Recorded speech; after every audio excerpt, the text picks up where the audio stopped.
Hi, everyone. Welcome to, thank you for inviting me to talk about blockchains 101. I like to call that blockchain for dummies like me. So I have a presentation that I will share with you. The presentation I'm going to make today is a presentation actually I designed for myself. I came to the blockchain world very, very late. Usually I'm an early adopter of pretty much everything except for Bitcoin and blockchains, unfortunately, and I guess you know why, given the valuations of this market right now. But a few months ago, I started to deep dive in, and I am really, really interested in that space. And here is what it's not going to be about. I'm not going to talk about technical terms. I wouldn't be able to do that. I'm not a technical person myself. I've been an entrepreneur for 20 years. I'm more on the business side of things and marketing side of things. I'm actually based here in Tel Aviv. If some of you know Tel Aviv, I've been living in many, many countries, including in the US. And I found this world to be incredibly complex to learn and to understand, and even more to explain. So what I will try to do with this presentation is to share with you how I actually try to explain the blockchain and the blockchains more to be more accurate, and cryptocurrencies to people who actually don't understand it. And maybe it will be useful to you. Maybe it will raise some questions, because I will try to talk about it in a non-technical way or in a non-conventional way.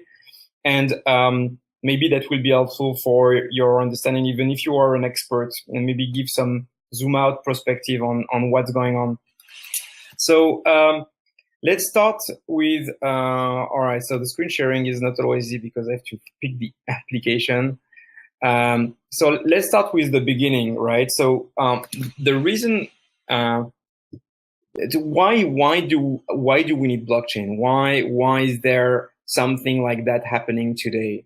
So we'll explain what it is today, but first I'd like to rewind thousands of years back, and I want to explain that one of the things that has always driven the human being to move forward was his inability to deal with chaos, right? And we are by nature chaotic people, and we need organization to save us from the chaos, from the Stone Age and even until today. And everything about society and modern society has been about creating some sort of centralized way to make us protected from chaos and from disorganization. And the way that modern society has managed to do that is by creating centralized entities where the trust could be placed, and this would guarantee us away from the chaos. And we found those entities in many aspects of the society, in the monetary aspect, with banks, in the order and social order with the police and the army, in the legal order with lawyers and judges, with political entities and voting system to organize the society. And all of that has in common that we had to get some sort of system to trust so we could move forward and build a society and move away from chaos.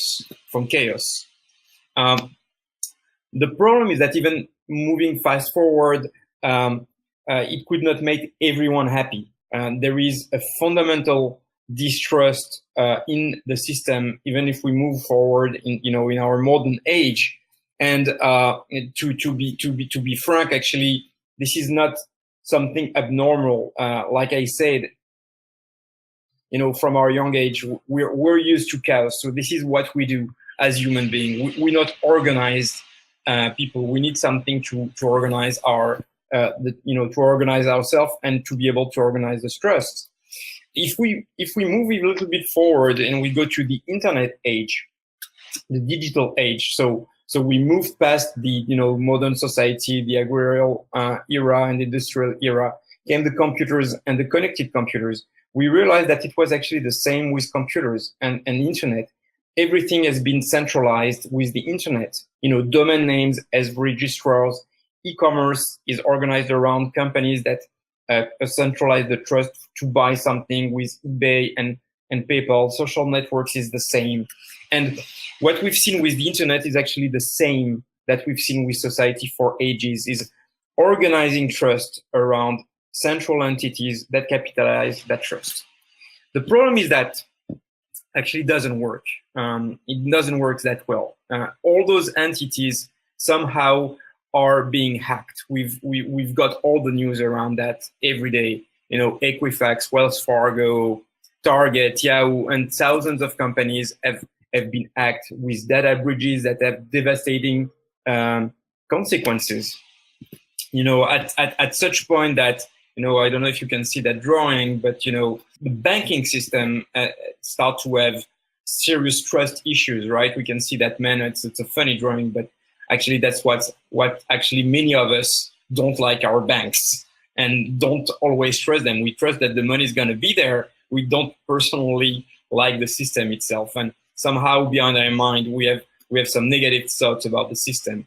But the reality is that we live in a centralized world that is being hacked, and that's an issue. That's an issue because that's not good enough.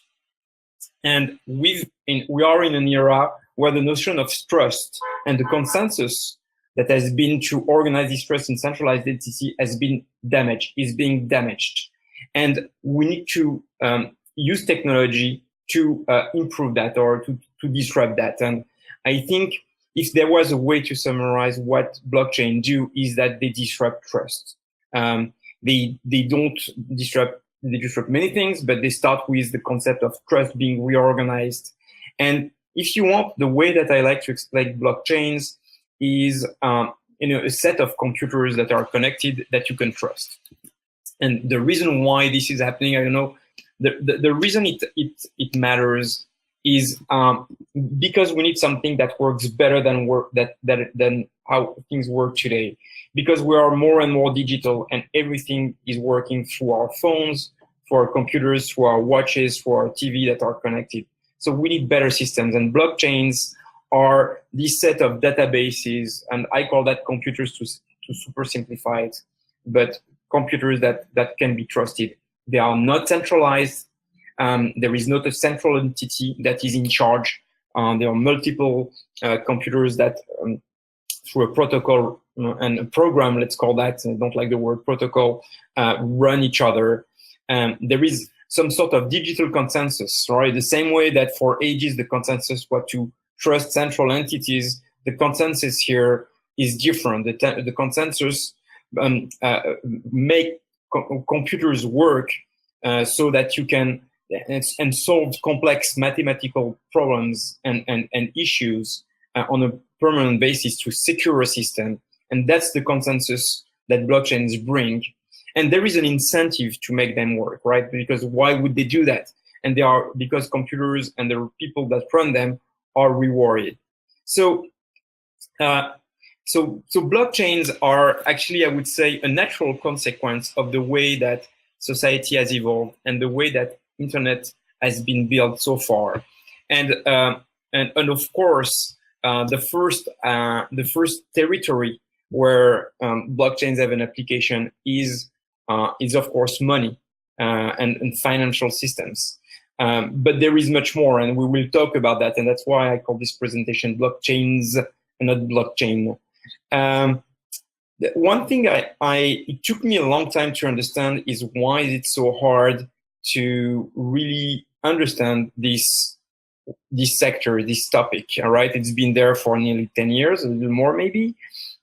By now, there should have been many people that should have been able to explain, to simplify, to all these concepts and all these things that are incredibly technical. But the reason I found that it's really complex is because it's really abstract, right? When people explain the notion of blockchains and Bitcoin and currency and cryptocurrency, it's very complicated to understand why the scarcity created by blockchains, right? The equivalent of the scarcity of money or of gold exists in a computer. and it's really hard to associate the notion of currency with digital scarcity. And one of the reasons also I found that it was really hard to understand is because this is a world of developers, and for anyone who's not a developer, it's really, really hard. The other reason it's really hard is because there is so much noise, especially nowadays with the news, and it's really actually even scary because there are so many ups and downs in those markets that you don't really know how to get it and to understand it. And the other reason also it's really hard is that because beyond the basic element of currency and basically the speculation that we see around it, there is no visible mainstream apps, right? And in the internet, in the early days, it was the same. There were some protocols, but there was no email yet. There was no YouTube. There was no Facebook. And it was really hard to get the internet. So even to explain Bitcoin, it's alone in itself, which is just a subset of the blockchain, it's really hard. Like if you start to get into Bitcoin, you realize you have the original Bitcoin called the BTC, and then you have the new Bitcoin called the Bitcoin Cash, BCH, and then the Bitcoin Gold, which is another 4, and then the SegWit and the SegWit 2x that now is behind us. So it's really hard to really understand. And I think, right, one way to oversimplify these things is to understand that blockchains are not about the revolution of money, it's the revolution of trust, and it's the revolution of economy. Try to abstract for a second what happened with the internet, right? The internet in the early days was the age of protocols. We had TCP/IP, we had FTP, we had HTTP and HTTPS, SMTP for email and for IMAP and other protocols for videos. And at the early days of the internet, it was really hard to project ourselves in an age of apps, right? Where things like YouTube and Facebook and Yahoo and Gmail and Google would exist.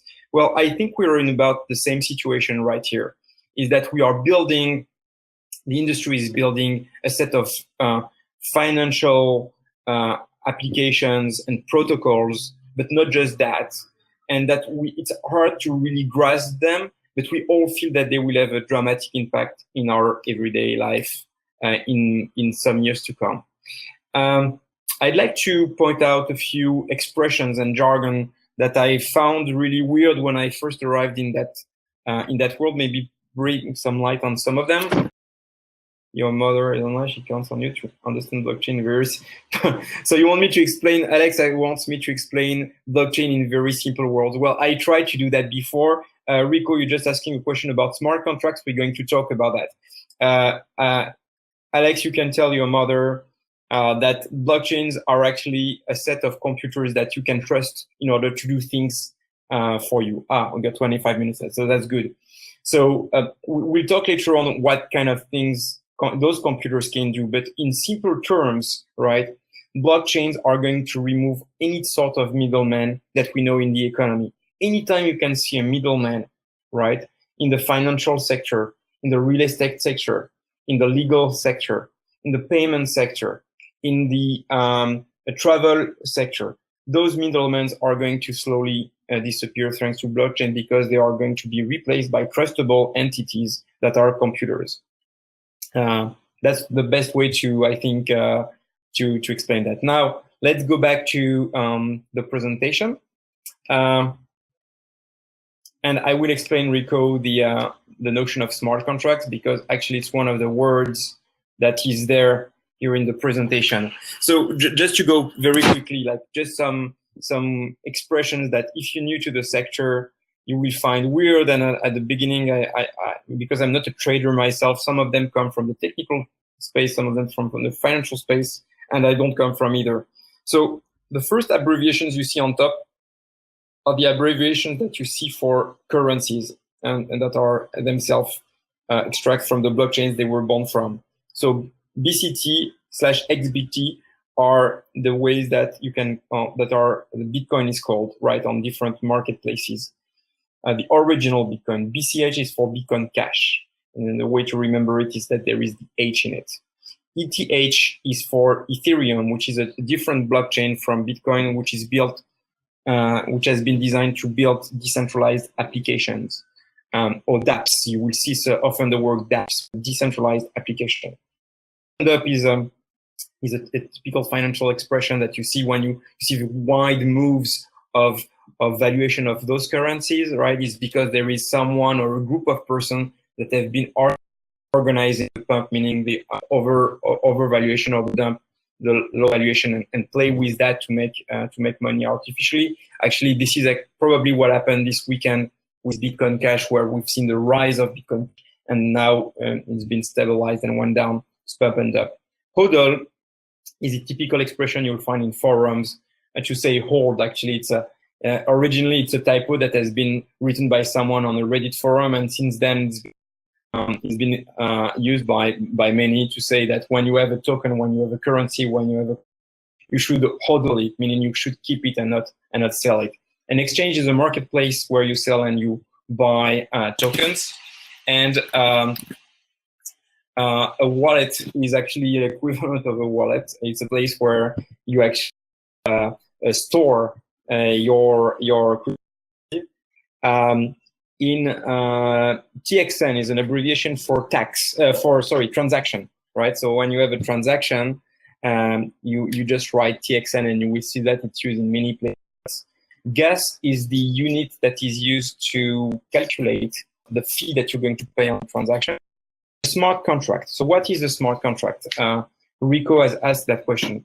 So a smart contract is an intelligent program that is triggered on the blockchain in a trusted manner, and that is going to be the equivalent of a legal contract, I would say, but in a digital way.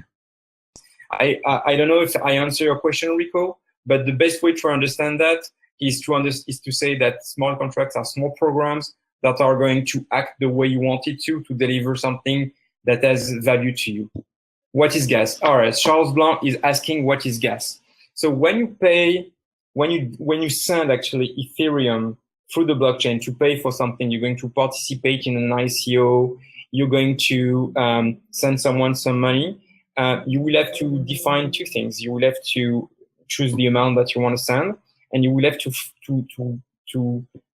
determine and to announce upfront how much you're willing to pay so that transaction happens. Why is it important? Because it needs to be mined in the blockchain by some miners. Miners are the people who are participating in maintaining and building the blocks in the blockchain, and they need to be rewarded. And so that's what allows them to be paid for the transaction. So it's consider it as a toll fee, right? It's the equivalent of a toll fee if you were taking the highway.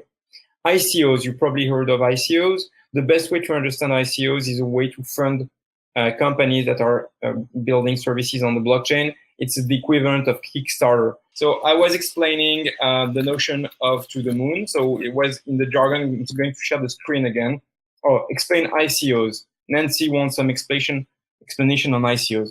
I was explaining, maybe you were not there before when I explained, but basically ICOs is equivalent of a blockchain, Kickstarter for blockchain companies. So what happens when you are a new company on the blockchain, you want to provide a new service, and you're going to have some sort of token, which is going to be the economic unit of your company. So for example, you're going to have a new company that's going to do a prediction market, right? And you're going to reward those people who make predictions with a token.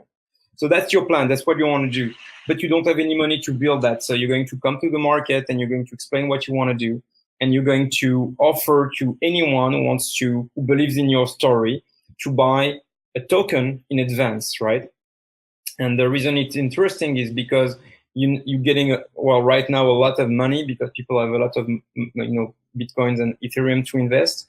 And those tokens are sold very cheap. So when they arrive to a marketplace, to an exchange, they can get a lot of value very quickly, and people are interested in doing that. So it's not always the case. Right now, the temperature is not very good for ICOs for many reasons. But what you should remember is that ICOs are the equivalent of funding blockchain companies. I would say not quickly, but raising a lot of money without diluting any sort of capital, because what you're selling is not equity, like shares of your company, but tokens, which is going to make the economy of your company or your service work. I hope this is clear enough for you. So we talked about some jargon, and you will find those expressions here. Here is what I personally went through, and I think many people go through when they want to learn about crypto, okay, and when they want to learn about blockchain, right? First they consider this is a joke, right? And they make joke about it, and they believe this is a fake, and this is just not something that is real. And then you start to get a lot of media noise, and you start to read about the stories, and you start to have some doubts, right, that this is not necessarily a joke. And then you start to hear your friends talking about it more and more, and you start to hear some of them that have made some money, and you start to get seriously curious. And then you start to learn about it, right? You're going to be more curious, and you're going to learn about it. And it takes some time. Personally, it took me months. And at some point, you get it, right? You get it, and you want to try to buy something. So you first get a crypto wallet, is the equivalent of a PayPal or a Square for cryptos, and you start to buy some small amount of something. Maybe you do an ICO, maybe you buy some Bitcoin, some Ethereum, and you're looking at the valuation going up, and you say, "Holy crap! I just made plus 30%." So you have this holy Spider-Man moment, and so you want to do more. So you throw in more money, and you start to build some portfolio. You start to do your first ICO, and you have a major return that you multiply by 10.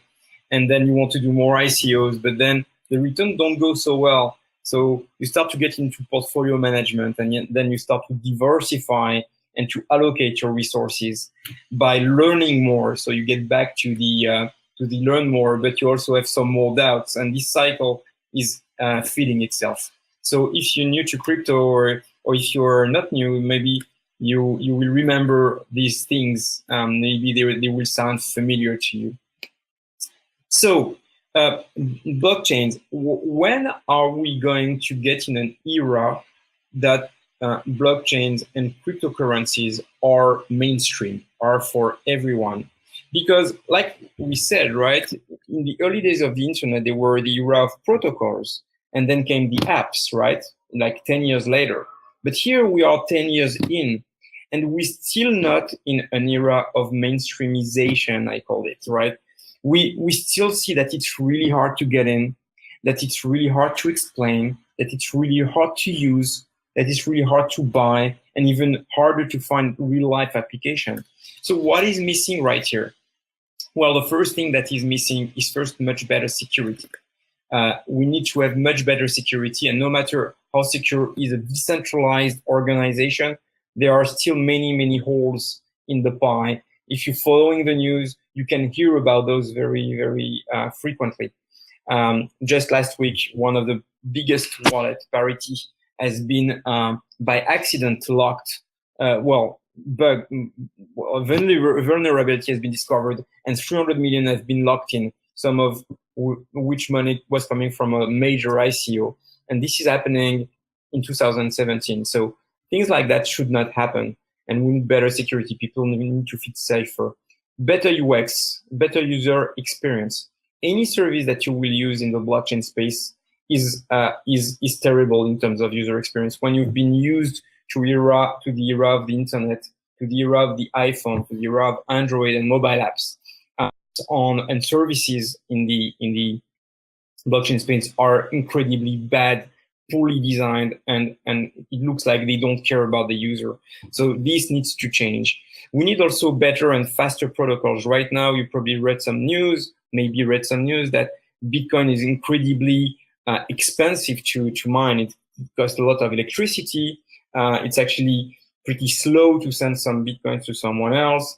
And the reason of that is because the protocols have not been designed to support scale. And this is why you can hear all those news about forks. Forks are new versions of those protocols. And so until we have solved that, right now, number of transactions per second is like in single-digit numbers, right? When a Visa type of service would be in the tens of thousands of hundreds of thousands of transactions per second. So we are really far from being able to handle that. And for that, we need faster protocols. And so we need more developers working on that. What else is missing for mainstreamization is more big guys coming in, more big money coming in, more big players like Amazon and others accepting, Bitcoins and tokens and all sorts of things like that, so that people feel that they have real life application. But we are not there yet.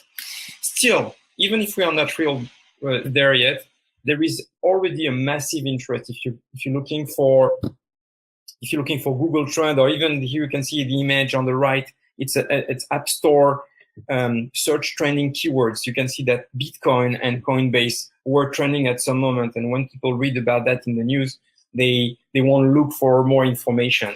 So it shows the interest. The problem is that there is still no adoption at this stage. There's a question from Aspire that says, how long do you think it will take for mass adoption of the blockchain? I would say that it's not going to take less than 5 to 10 years. I think there will be a lot of interest and people will want to learn. But I think until we see the things that I've put on the left, better security, better UX, faster protocols, and more big guys coming in, nothing is going to change really for mass adoption. Just to give you an idea of the timeline, Ethereum, which is the second largest blockchain in terms of valuation, is 2 years out from the Casper version, we call that Casper, of Ethereum, which is going to enable a lot more transactions per second. So until this is happening, all the apps that are built on Ethereum, all the ICOs that you hear about, won't be able to proceed at scale. That's a massive, massive issue. And until scalability is not being able to be handled, there cannot be mass adoption. The rest also matters, but that is the very first parameter. Hope it answers the question. Alex is asking, where do you buy Bitcoins yourself? I'm going to talk about that at the end, but I don't want to keep you waiting. So I've used all sorts of places to buy Bitcoin. It depends if you want the simple way, or it depends if you want the sophisticated way. So there are simple ways like, Coinbase and eToro and CoinMama, which are basically enabling you to buy Bitcoins with your credit card. There is two problems with this type of service. First, they take huge fees, like 4%, 5%, 6%, 7%. So you're paying a lot of fees. And in some cases, like eToro, you actually buy the coin or the Bitcoin, but you don't own it, right? It's not in your wallet. You cannot transfer it somewhere. It's just for investment purposes. The advantage of that is that it's super simple. I mean, rather simple. Now, if you want to own your Bitcoin, and if you want to buy it at the best price, you want to go to exchanges. And there are all sorts of options. There are kind of NASDAQ kind of places, or Schwab-like of places, or like stock market kind of places, where you have to create an account. So you have to go through what they call a KYC process, know your customer. So you have to submit, your ID and, proof of residence and stuff like that. You have to wait usually a long time because they cannot handle a lot of demand at once. And then there is all sorts of this complex interface. We remind you trader interfaces where you can buy at the best price, usually with low fees. It's in the 0 point something compared to 4 or 5%. So I hope it answers your questions. And just some names, you have exchanges like, Kraken and Gemini and Bittrex and Bitfinex, and there are tons of them that you will find out there. Hope it answers the question. All right, so actually I was about to talk about how to get started. If you want to get started, there are only one way, unfortunately. You first have to learn. And how can you learn? I think the best way to learn is to first read about it. And there are some good sources of news and information. I would recommend reading on a daily basis CoinDesk and Cointelegraph. I would absolutely recommend listening to every single podcast of Forbes on the blockchain, which is called Unchained, which is really, really good. There is some very good research made on the topic by the company called Smith & Crown. There is some excellent videos that are actually quite understandable, even for non-technical people, in TED. So if you go to the TED app or TED website and you type blockchain, you'll find them there. If you are more into the hardcore knowledge, you can go to, there is a lot of subreddits and Slack groups. And I would absolutely recommend local meetups. It's great to talk to people, in real life to understand what's going on, because you will feel incredibly alone in this complex jungle. Then I would recommend that you get a wallet, right? And you have two possibilities here. You can get either a software wallet or a hardware wallet. A software wallet is like a small app that you download, and you will, no matter which wallet you download, you're gonna be turned off, right? It's very complex. It's hard to understand. They poorly designed every single one of them, but you don't have the choice. Actually, hardware wallets are even worse, but they are more secure because they are air gapped, meaning they're not connected all the time to the internet. So once you have your wallet, you can buy some small, and I said before where you can find those. And I would suggest that you kind of hodl them, right? You try to hold them. Don't try to sell them right away. First, that would cost you a lot. Second, you might make some mistakes, and you might miss the next big wave of valuation increase. What you can do is use also services like Shapeshift, which allows you to convert easily a coin and a token from one coin to whatever. And it's pretty convenient. You don't have to go through other services to do that. They take a hefty commission, but that's worth the simplicity. And then what? If you are adventurous, go to Coinbase, buy more Ethereum, buy some, if you're wanting to buy more of those coins. And if you want to be a hero, you go to the exchanges, Gemini, JDAX, Kraken, the one that I talked about. So I want to finish on a humorous note, unless you have some questions, but this is something I found today on Reddit, right? So the title is "The Pope Invested in ETH, in Ethereum," and he's got he's got a Lamborghini. So I found it very funny. There is nothing to learn out of that. I just found the whole thing funny. Obviously, the Pope has not invested in Ethereum, and it's obviously not his Lamborghini. I don't know what he's doing. Maybe signing something, but just someone wrote that, and I found it funny. I finished with my presentation. If you have questions, now is the moment. By the way, if you want to learn more, you can find me anywhere on 21.co/Ouriel or on Twitter. I'm currently actually working on a new crypto company, which hopefully will be launched very, very soon. And hopefully some of you will try it and like it. It's not designed for technical people. What is blockchain in 10 words? Oh, Aspire, you were not here at the beginning of the presentation. All right.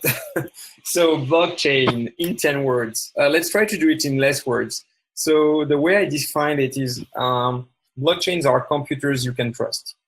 Blockchains are computers you can trust. 6 words, better than 10, right? And what does it mean? Blockchain is basically a set of databases where everything is going to be publicly registered. Okay, any transaction will be publicly published, but those computers work in such a way that this is they are securing the protocols that enable those transactions, and they do that by solving complex mathematical exercises, and they are incentivized to do that by getting rewarded. That's what you call this exercise mining. Right, but the bottom line is that blockchains are computers that you can trust, and they are going to replace third parties that usually you trust for anything in an economy, right? So, for example, you trust a bank for your money, you trust PayPal for sending money to someone, or you trusting Airbnb to rent your house to someone you don't know, or you trust an insurance to cover you in case of a problem. And those networks of computer will be able to replace those intermediaries. They will be more secure and less prone to data breaches. They will be faster, they will be cheaper, and they will be more trusted because they will not be able to be gamed for any sort of reason. They will not be to be breached from the inside for all sorts of reasons. So again, blockchains, computers, actually to be accurate would be databases, but I prefer to call that computers to simplify, computers that you can trust. All right, this is over. Thank you, everyone. Bye from Tel Aviv, and enjoy the rest of your talks and the conference.